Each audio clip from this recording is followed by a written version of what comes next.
Hi all welcome back to my channel. ನಾನು ಇವತ್ತು ನಿಮ್ಮೊಂದಿಗೆ ಮಸ್ಸಪ್ಪನ್ನ ಯಾವ ರೀತಿ ನಮ್ಮ ಮನೇಲಿ ಮಾಡ್ಕೊಳ್ತೀವಿ ಅಂತ ಈ ವಿಡಿಯೋದಲ್ಲಿ ತೋರಿಸ್ಕೊಡ್ತಾ ಇದ್ದೀನಿ. ಮಸ್ಸಪ್ಪಲ್ಲೇ ತುಂಬ ಡಿಫ್ರೆಂಟಾಗಿ ವೆರೈಟಿಯಾಗಿ ಮಾಡ್ಬೋದು. ನಾನು ಇವತ್ತು ನಿಮಗೆ ತೋರಿಸ್ತಾ ಇರೋದು ಹೀರೆಕಾಯಿ ಹಾಗೂ ಸೊಪ್ಪನ್ನು ಬಳಸ್ಕೊಂಡು ಯಾವ ರೀತಿ ಸಿಂಪಲ್ಲಾಗಿ ಟೇಸ್ಟಿಯಾಗಿರೋಂಥ ಮಸ್ಸಪ್ಪು ಮಾಡೋದು ಅಂತ ನೋಡೋಣ ಬನ್ನಿ.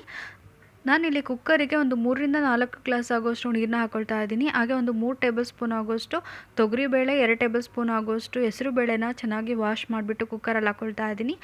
ಒಂದು ಅರ್ಧ ಕಟ್ ಮಾಡ್ಕೊಂಡಿರೋವಂಥ ಹೀರೆಕಾಯಿ, ಹಾಗೆ ಮೆಂತ್ಯ ಸೊಪ್ಪು, ಪಾಲಕ್ ಸೊಪ್ಪನ್ನ ಹಾಕ್ಕೊಳ್ತಾ ಇದ್ದೀನಿ. ಹಾಗೆ ಚಿಕ್ಕದಾಗಿ ಕಟ್ ಮಾಡ್ಕೊಂಡಿರೋವಂಥ ಮೆಣಸಿನ್ಕಾಯಿ, ಟೊಮೊಟೊ, ಈರುಳ್ಳಿ ಹಾಗೆ ಕೊತ್ತಂಬರಿ ಸೊಪ್ಪನ್ನ ಹಾಕ್ಕೊಂಡು ಕಾಯಿನೂ ಸಹ ಇದಕ್ಕೆ ಸೇರಿಸ್ಕೊಳ್ತಾ ಇದ್ದೀನಿ. ಹಾಗೆ ಸ್ವಲ್ಪ ಅದಕ್ಕೆ ಜೀರಿಗೆ, ಹಾಗೆ ಸುಲ್ಕೊಂಡಿರೋವಂಥ ಒಂದು 10 ಬೆಳ್ಳುಳ್ಳಿ, ಲಾಸ್ಟಿಗೆ ಹುಣಸೆ ಹಣ್ಣಿನ ರಸ ಹಾಗೆ ಸಾಂಬಾರದ ಪುಡಿ ಹಾಕ್ಕೊಳ್ತಾ ಇದ್ದೀನಿ. ಒಂದು 2 ಟೇಬಲ್ ಸ್ಪೂನ್ ಆಗೋಷ್ಟು, 1/4 ಟೀ ಸ್ಪೂನ್ ಆಗೋಷ್ಟು ಅರಿಶಿಣದ ಪುಡಿ, ಒಂದು 2 ಟೀ ಸ್ಪೂನ್ ಆಗೋಷ್ಟು ಖಾರದ ಪುಡಿ, ಹಾಗೆ ರುಚಿಗೆ ತಕ್ಕಷ್ಟು ಉಪ್ಪು, 1 ಟೀ ಸ್ಪೂನ್ ಆಗೋಷ್ಟು ಎಣ್ಣೆನ ಸೇರಿಸ್ಕೊಳ್ತಾ ಇದ್ದೀನಿ. ಹಾಗೆ ಒಂದ್ಸರಿ ಚೆನ್ನಾಗಿ ನಾನು ಮಿಕ್ಸ್ ಮಾಡ್ಕೊಳ್ತಾ ಇದ್ದೀನಿ. ಈಗ ಸಾಂಬಾರು ತುಂಬಾ ರುಚಿಯಾಗಿ ಬರುತ್ತೆ, ನೀವು ಒಂದ್ಸರಿ ಟ್ರೈ ಮಾಡಲೇಬೇಕು. ಈಗ ನಾನು ಇದನ್ನು ಲಿಡ್ನ ಕ್ಲೋಸ್ ಮಾಡಿಬಿಟ್ಟು ಒಂದು 3 ವಿಷಲ್ ಕೂಗಿಸ್ಕೊಳ್ತಾ ಇದ್ದೀನಿ. ನೀವು ನೋಡ್ತಾ ಇರ್ಬೋದು ಸಾಂಬಾರು ಕೂಡ ರೆಡಿ ಆಗಿದೆ.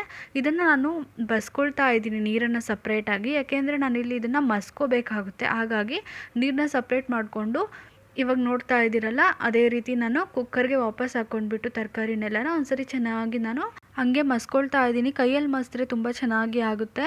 ಈಗ ಮಿಕ್ಸಿಗೂ ಸಹ ಹಾಕ್ಕೋಬೋದು. ಮಿಕ್ಸಿಗೆ ಹಾಕಿದರೆ ತುಂಬ ನುಣ್ಣಗಾಗ್ಬಿಡುತ್ತೆ, ಅಷ್ಟು ಚೆನ್ನಾಗಿ ಅನಿಸಲ್ಲ. ಇವಾಗ ನಾನು ಮಸ್ಕೊಂಡಿರೋದಕ್ಕೆ ನಾನು ಬಸ್ಕೊಂಡಿರೋವಂಥ ನೀರನ್ನ ಸೇರಿಸ್ಕೊಳ್ತಾ ಇದ್ದೀನಿ. ಎಷ್ಟು ನಮಗೆ ತಿಳಿಬೇಕೋ ಅಷ್ಟನ್ನು ನಾವು ನೀರನ್ನ ಸೇರಿಸ್ಕೊಂಡು ಸಾಂಬಾರು ರೆಡಿ ಮಾಡ್ಕೋಬೋದು. ಸಾಂಬಾರಿಗೆ ಒಂದು ಕ್ವಿಕ್ಕಾಗಿ ಒಗ್ಗರಣೆ ಹಾಕ್ಕೊಳ್ಳೋಣ. ಅದಕ್ಕೋಸ್ಕರ ನಾನಿಲ್ಲಿ ಒಂದು 2 ಟೇಬಲ್ ಸ್ಪೂನ್ ಆಗೋಷ್ಟು ಎಣ್ಣೆ ಹಾಕ್ಕೊಳ್ತಾ ಇದ್ದೀನಿ. ಇದಕ್ಕೆ ಸಾಸಿವೆ, ಜೀರಿಗೆ ಹಾಗೆ ಜಜ್ಕೊಂಡಿರೋವಂಥ ಬೆಳ್ಳುಳ್ಳಿ, ಕರಿಬೇವು ಹಾಗೆ ಒಣಮೆಣ್ಸಿನ್ಕಾಯಿನೂ ಸಹ ಹಾಕ್ಕೋಬೋದು.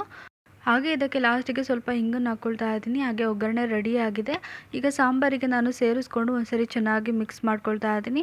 ಮಸ್ಸಪ್ಪಲ್ಲೇ ತುಂಬ ವೆರೈಟಿಯಾಗಿ ನಾವು ಮಾಡ್ಬೋದು. ಇವತ್ತು ನಾನು ಹೀರೆಕಾಯಿ ಹಾಗೂ ಸೊಪ್ಪನ್ನು ಯೂಸ್ ಮಾಡಿಕೊಂಡು ಮಸ್ಸಪ್ಪು ಮಾಡ್ಕೊಂಡಿದ್ದೀನಿ. ಈ ಸಾಂಬಾರಂತೂ ಅನ್ನಕ್ಕೆ ಮತ್ತು ಮುದ್ದೆಗೆ ತುಂಬಾ ರುಚಿಯಾಗಿರುತ್ತೆ. ನೀವು ನಿಮ್ಮ ಮನೇಲಿ ಟ್ರೈ ಮಾಡಿ ಹೇಗೆ ಬಂತು ಅಂತ ನನಗೆ ಕಮೆಂಟ್ ಮಾಡೋದನ್ನ ಮರಿಬೇಡಿ. ನಮ್ಮ ಚಾನಲನ್ನು ಇನ್ನು ಯಾರೆಲ್ಲ ಸಬ್ಸ್ಕ್ರೈಬ್ ಮಾಡ್ಕೊಂಡಿಲ್ಲ ಪ್ಲೀಸ್ ಸಬ್ಸ್ಕ್ರೈಬ್ ಮಾಡ್ಕೊಳ್ಳಿ. ಹೀಗೆ ನನ್ನನ್ನು ಸಪೋರ್ಟ್ ಮಾಡ್ತಾ ಇರಿ. Thanks for watching.